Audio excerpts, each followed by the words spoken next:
Bem, amigos do Mountain Bike, quanta emoção! Os Jogos Olímpicos começaram, o momento tão esperado chegou, né? E a gente sempre criando muitas expectativas, análises prova a prova durante toda a temporada, para a gente poder especular os favoritos. E hoje, né, dia 26, a gente teve a prova masculina. Pidcock levou, mas os Jogos Olímpicos são surpresas, né? Então, assim, a gente pode falar que talvez o nome da vez foi o Valério Serrano. Os especialistas estão aí coçando a garganta para já começar a falar, mas antes a gente vai conhecer quem está aqui compondo o time. Eu sou o Gustavo, estamos aqui também com o Danilo, Fala galera, vocês estão bom? Eu tô bem. Del Bonetti, Fala pessoal, bom dia. Vamos lá para mais uma gravação e mais um podcast sensacional aqui. nosso convidado especial, Guilherme Branco, Bom dia, adorei o especial. Vamos que vamos. Mateusão Bigode Fala pessoal, tudo bem? e Thales Totino. Fala comigo, pessoal. E aí, como é que foi? Altas emoções aí. Boa, hoje nós vamos começar um pouquinho diferente. Antes da gente falar os resultados, nós vamos comentar um pouquinho sobre a pista, para a galera poder conhecer aí um pouco do que os atletas enfrentaram, né, os obstáculos. E aí, para a gente começar, quem está com a palavra é o convidado especial, já que ele gostou, né? Vai lá, Gui, fala para a galera aí, como é que foi essa composição da pista? Interessante, né? Do ponto de vista técnico, assim, eu não tenho muitas considerações. Parece bem uma pista como as outras, né? De eventos olímpicos, mas o que me chamou muita atenção foi a quantidade de poeira, especialmente nas primeiras voltas. Estava muito seco e essa poeira, cara, ela vai criando um talco, né? Em cima ali das linhas. E eu fiquei até surpreso por não ter tido mais problemas técnicos, isso não ter gerado mais problemas técnicos, porque essa poeirinha, além de dificultar a visualização, né, das linhas, o atleta às vezes ele pode errar a linha ali, entrar e o pneu ir embora. Acabou acontecendo com o Sync, né? Mas eu achei que ia acontecer mais problemas mecânicos em virtude aí dessas características aí da pista. Outra coisa que me chamou a atenção foi a presença daqueles trechos muito íngremes, né? Especialmente nas primeiras voltas, muito empurra bike. Eu consegui perceber, não sei se vocês conseguiram perceber também, né? Dependendo por onde que a gente assistiu, a gente conseguia perceber muito empurra bike, o pessoal não conseguindo ter tração adequada, né? O próprio Nino teve um momento também, né, de perda de tração. Então, o que me chamou a atenção mesmo na pista foram essas características, assim. O restante eu achei ela bem próxima do que a gente encontra em outros circuitos, né? Com exceção daqueles drops gigantes lá, e aí a gente deixa até depois para discutir mais sobre o Van der Poel lá, que achou que era salto ornamental, né? Como a gente já comentou aqui antes nos bastidores, e bicou para baixo lá. Ô Gui, você falou de um negócio, velho, que me chamou a atenção, né? Em relação a ter a construção da pista e como que ela se dá, né? Bom, eu lembro quando em 2016, voluntário, 2015 ainda, né? Voluntário lá no Rio, quando eles estavam construindo a pista e fazendo evento teste, como que se dava em alguns momentos aquilo? Eles jogam uma espécie de saibro, não sei se em Tóquio eles fizeram isso, porque tem uma característica diferente da pista aqui do Rio de Janeiro, mas geralmente eles colocam isso para controlar melhor a situação.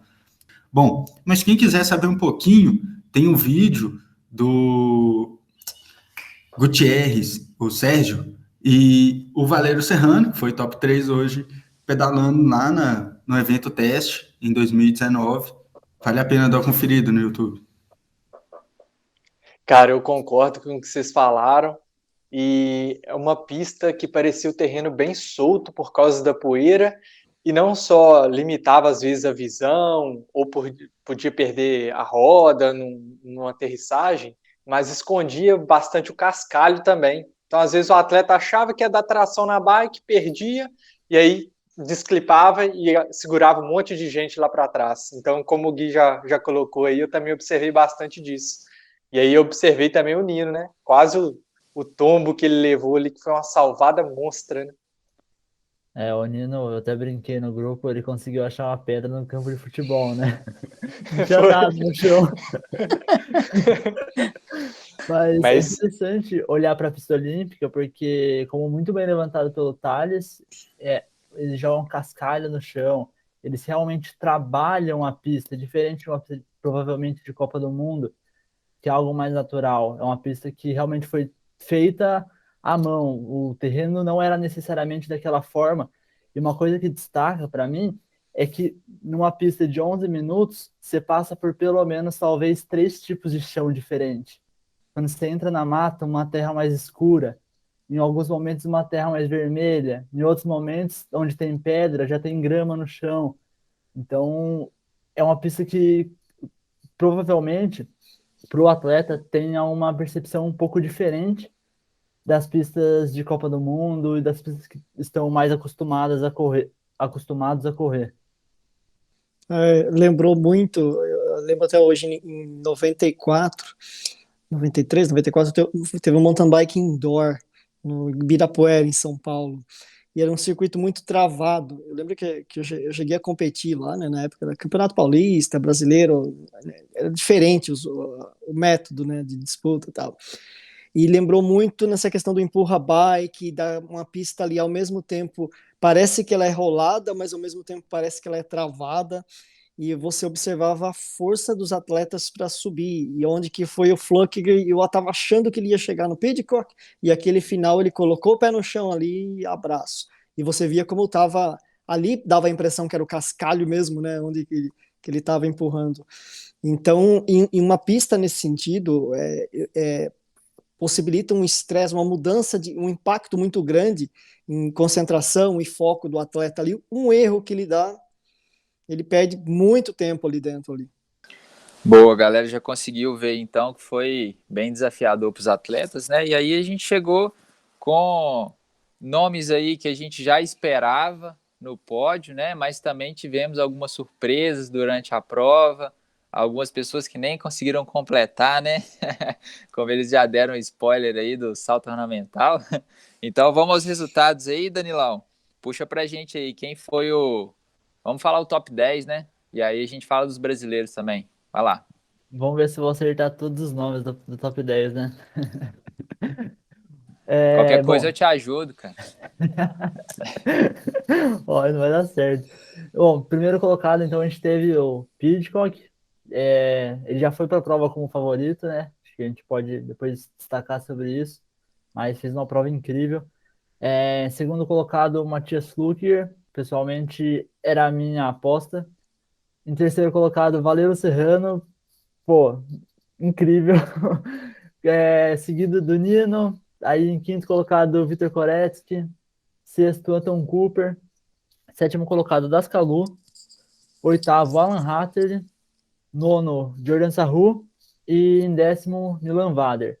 Acho que antes de eu abrir para o pessoal falar um pouco dos resultados, vale destacar que o brasileiro Henrique Avancini largou super bem, liderou boa parte da primeira volta, ainda estava bastante expressivo na prova ali, acho que até terceira ou quarta volta, se eu não estou enganado, mas depois parece que faltou um gás ali e foi sobrando, terminou a 13ª colocação, o que é um grande resultado, visto que, pô, largou ali os 30 alguma coisa, não tenho certeza, melhores atletas do mundo, os 30 favoritos, né? E depois a gente teve o Cocuzzi na 27ª colocação. Os dois brasileiros que representaram o país hoje. Vai lá, Del, puxa a fila aí. Eu sabia que ele ia falar, me chamou. Eu estava aqui observando o mesmo compadrão dele, os bem amigos, brincadeira. É o seguinte, o Pidcock, a questão, ele estava vindo como favorito e eu não sei vocês, mas eu ficava com aquela sensação antes e durante a prova eu falei, cara, o Nino vai chegar, sabe? Ele estava trazendo muito isso. Eu falei, o pai tá on, né? O pessoal fala isso. Mas eu não lembro muito bem da classificação, o top 3 do Rio, mas o restante, mas parece que do que a gente vem acompanhando das etapas da Copa do Mundo, teve uma quantidade menor de surpresas, digamos, aí nesse momento aqui, na colocação até o top 10, por exemplo, estou vendo aqui até o 16º, que você passou aqui, mas eu estava torcendo até para o Brasil, para o Henrique, para o Cocuzzi, mas o Flückiger, eu estava vendo que a hora que ele estava encostando lá e poderia estar chegando no Pidcock. Porém, a corrida ela mudou a partir do momento que o Nino colocou aquele ataque no Henrique. Mudou o ritmo. Parecia que estava uma questão ali sobre uma burocracia que a gente estava observando desde 2018, 2019, meio rolando ali, e essa burocracia estava sendo quebrada já no ano passado. E esse ano principalmente, né? Então aí a corrida mudou o ritmo, aí ficou até bacana de ver, né, os dois suíços e o Pidcock. Eu assim, falei, nossa, o Pidcock caiu numa enrascada agora com esses dois ali. Só que não, ele colocou o ataque, ele saiu na frente, que foi. Aí teve momentos que o Nino ultrapassou, momentos que o Flückiger, e ali se destacaram. E o Anton Cooper chegando, né? Até falei que esse cara tá de olho aí, já que ele vai beliscar alguma coisa. Mas o ritmo, o que a gente estava observando na Copa do Mundo realmente aconteceu aí dentro, em termos de intensidade. A hora que parece que a prova liga ali no 220, a gente já começa a perceber quem está se destacando lá dentro, como já estava vindo acontecendo. A crescida lá do Sink dentro da prova, né? Teve a questão eu estava vendo ele que ele estava chegando forte mesmo aí naquele momento.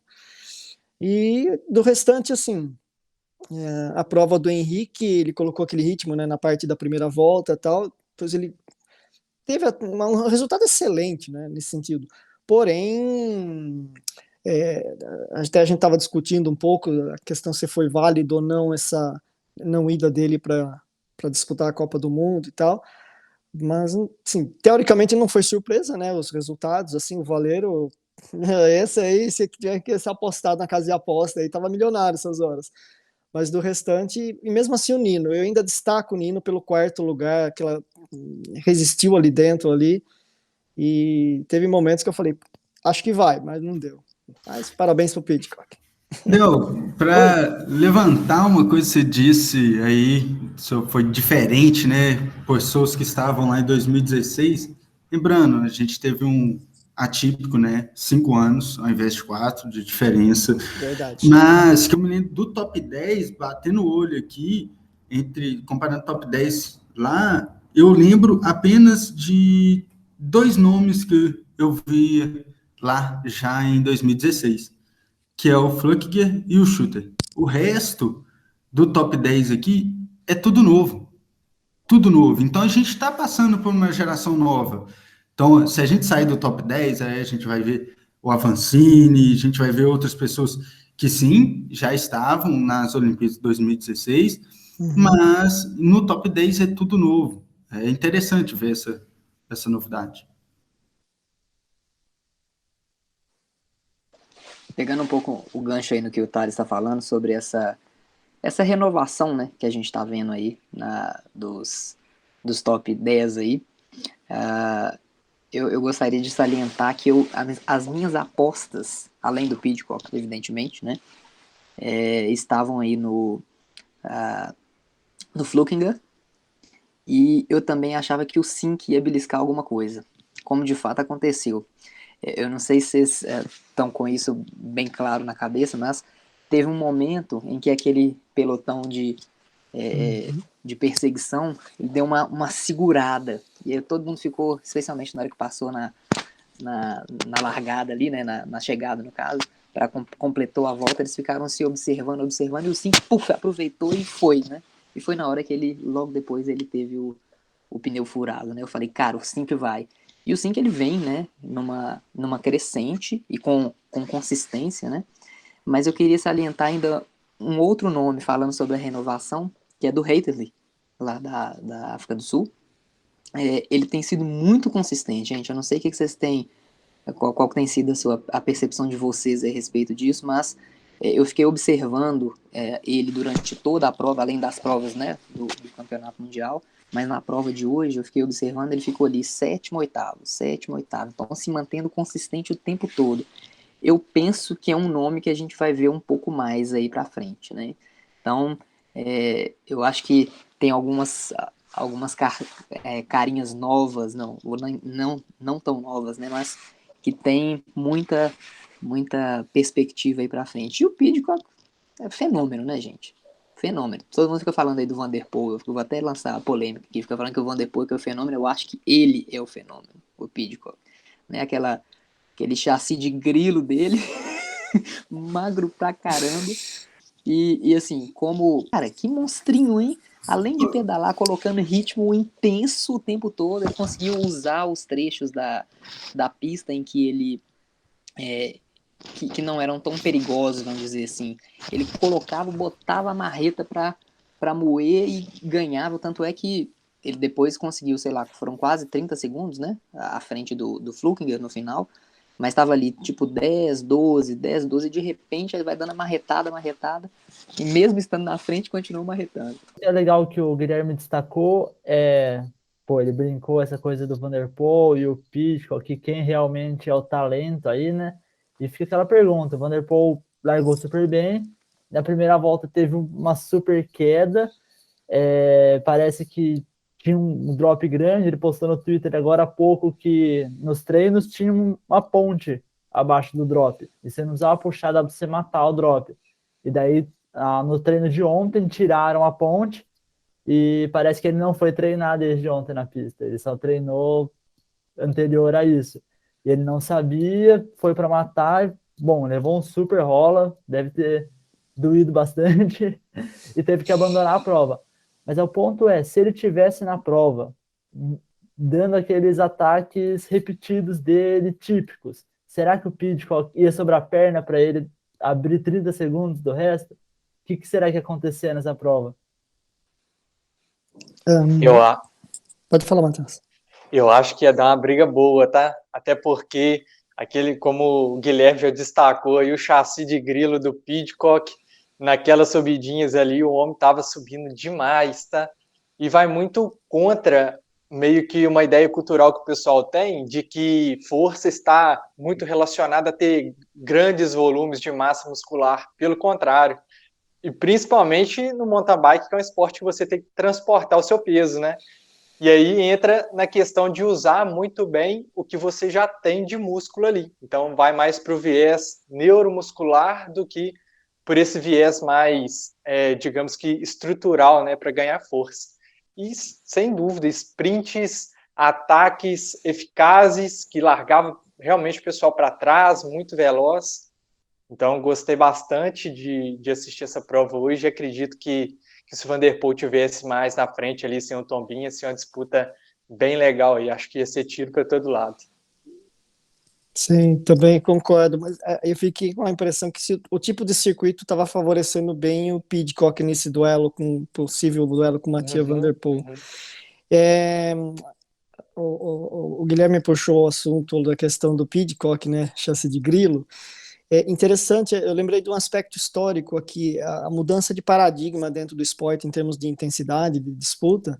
Você vê o Pidcock puxando isso aí para frente, a coisa de uns 20 anos atrás, por aí, tinha o Miguel Martins, da França, quando ele começou a ganhar provas, também mudou totalmente o ritmo. Ele era, né, muito similar, até mais magro e mais baixo que o Pidcock.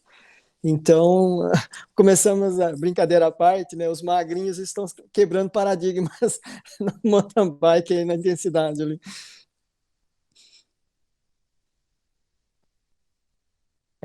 Daqui a pouco ele chega em mim, 1,70 com 50 quilos, não é? Tô ali, ó.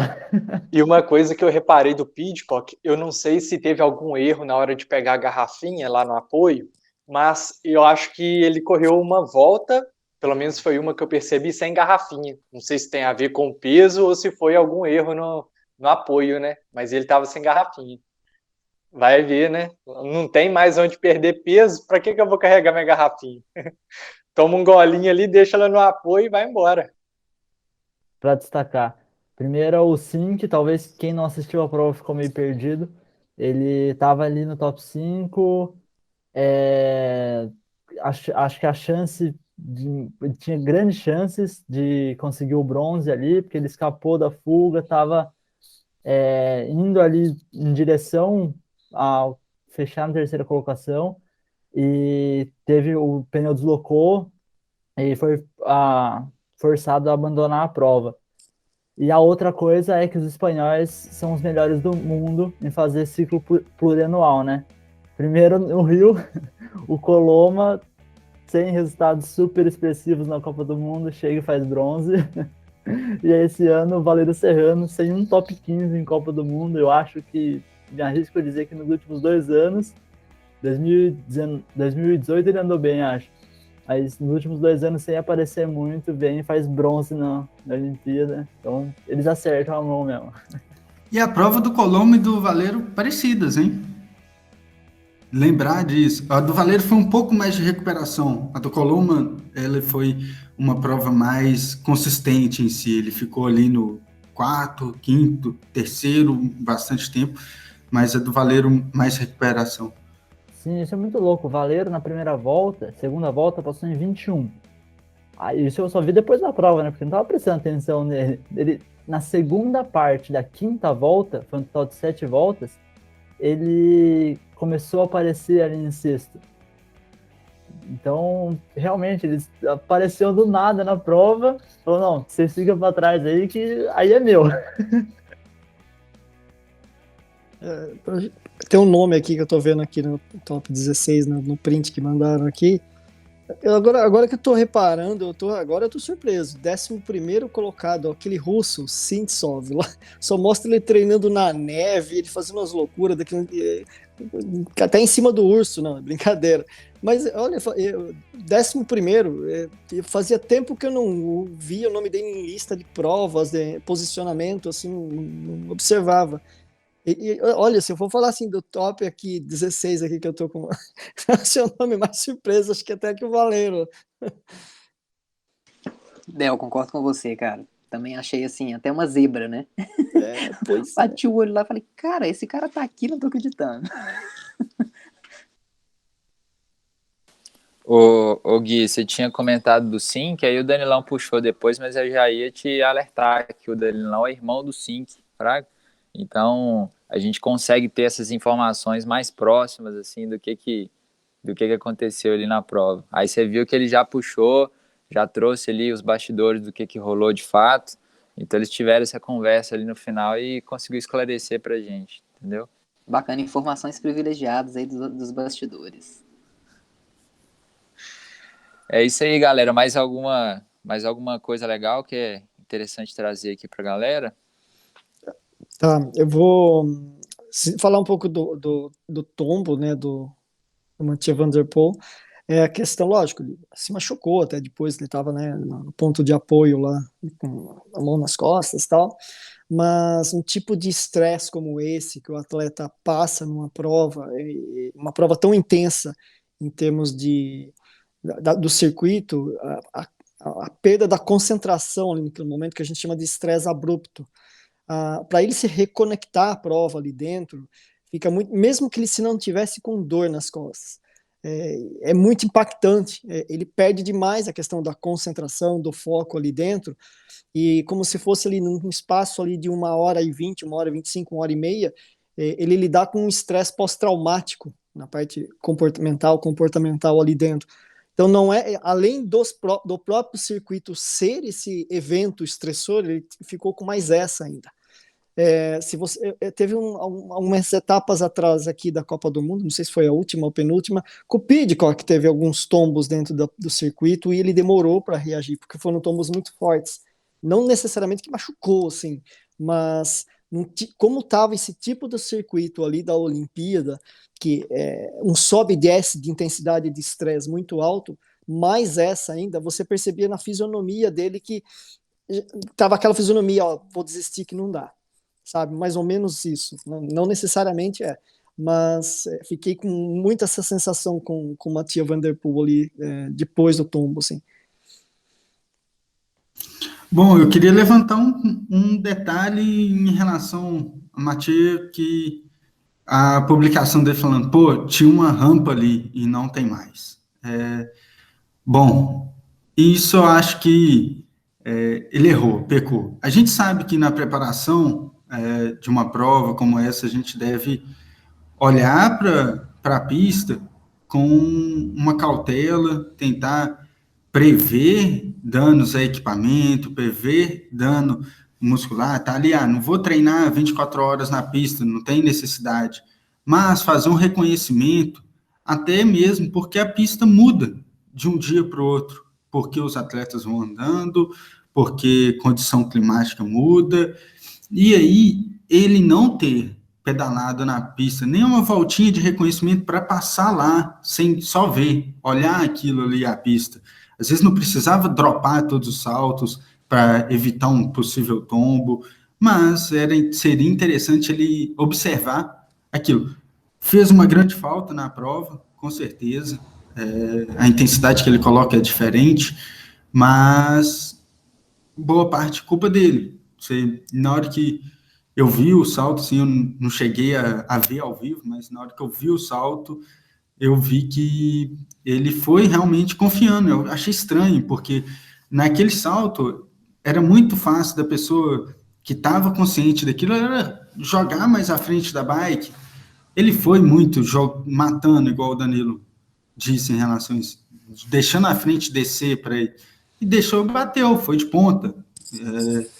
Foi estranho, mas boa parte de culpa, acredito que dele mesmo, ou das pessoas que estavam assessorando ele ali. Porque, pô, se você é um técnico de um cara desse, ia falar para ele, ô, velho, tirar o salto lá, vai lá testar, pula ali 2 vezes, 3 vezes. Imagina a adaptação rápida dele na segunda volta, passar ali, então. Mesmo que se ele tivesse conseguido passar ali, né? Será que ia sair tão bem? Enfim. Né? Não, o que eu quis dizer é o seguinte, a adaptação dele de ter que se virar com aquilo na segunda volta, entende?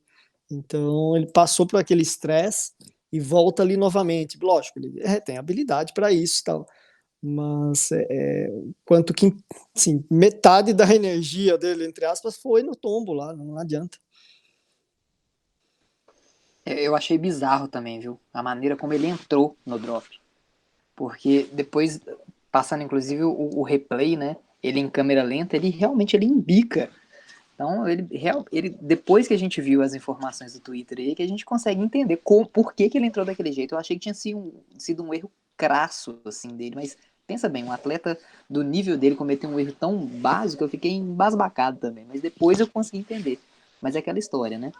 Precisa ter um pouco mais de consistência e mais preocupação. Concordo também que a equipe podia ter trabalhado de maneira um pouquinho mais coesa, né, para evitar qualquer tipo de problema como esse, por exemplo. Bom, eu acho que para a gente ir encaminhando para o final, eu queria puxar os brasileiros, o Henrique com a 13ª colocação, o Cocuzzi com a 27ª. Eu acho que existia uma expectativa pelo Henrique, uma discussão que o pessoal gosta de se perguntar será que se ele tivesse ido para a Copa do Mundo os 2 meses atrás, tivesse tido a possibilidade de ir, né? A gente sabe que o que dificultou foi ia ter que fazer uma quarentena, né? A gente está em pandemia, mas será que fez falta essas provas? Não, ele conseguiu se preparar bem aqui, só que realmente não dava, isso não faria diferença. O que vocês acham sobre isso?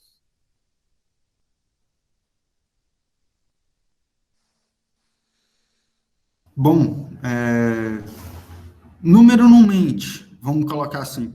Mas eu quero até chamar o Gui depois em torno disso. Número não mente, mas tem que aprender a interpretar ele. Ele disse realmente que, eu acredito nisso, que ele estava na melhor forma física dele, que ele deve ter conseguido os melhores números totais dele, absolutos dele lá.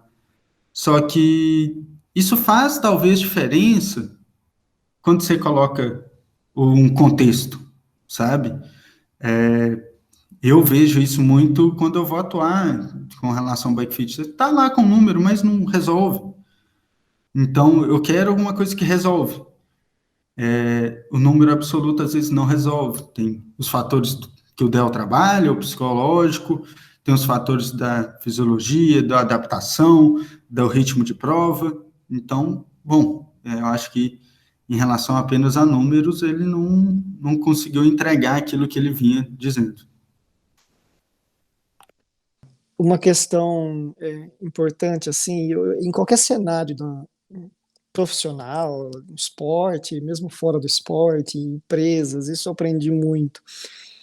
Se você quer atuar de uma forma competitiva, no máximo, você tem que estar num ambiente mais competitivo ainda.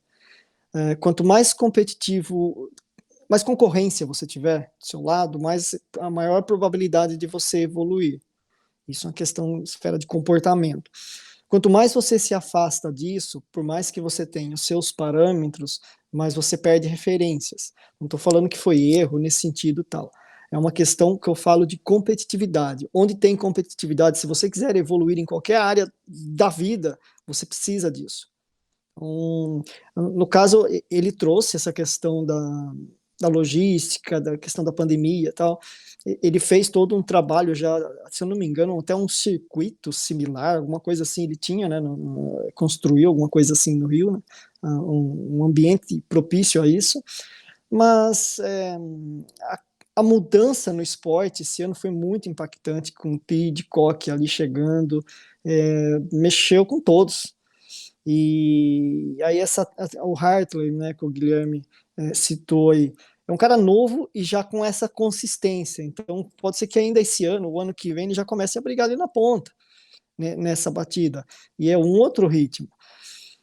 Eu nunca sou assim, eu vejo escolhas, eu sou sempre acreditar no processo da pessoa que opta por isso, porque não tem como a gente comparar os processos, né?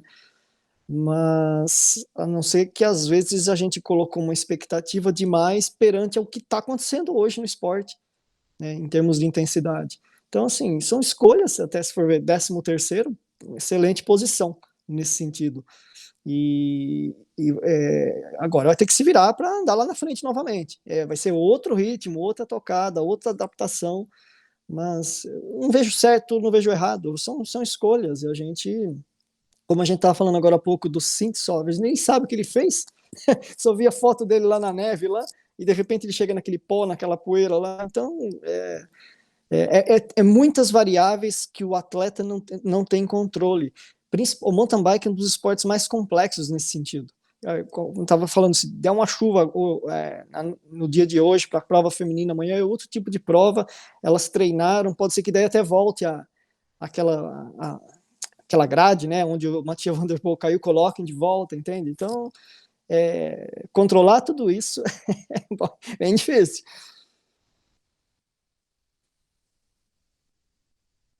A gente estava falando sobre a questão do Avancini, né, do preparo e das escolhas que ele fez, eu concordo plenamente, é complexo, né, o que a gente tem, toda vez que o contexto muda, e o contexto muda, a gente percebeu como que o contexto mudou várias vezes ao longo da prova, né, então isso também demanda abordagens diferentes, decisões diferentes por cada um dos atletas, e os resultados vão sofrer interferência disso, né.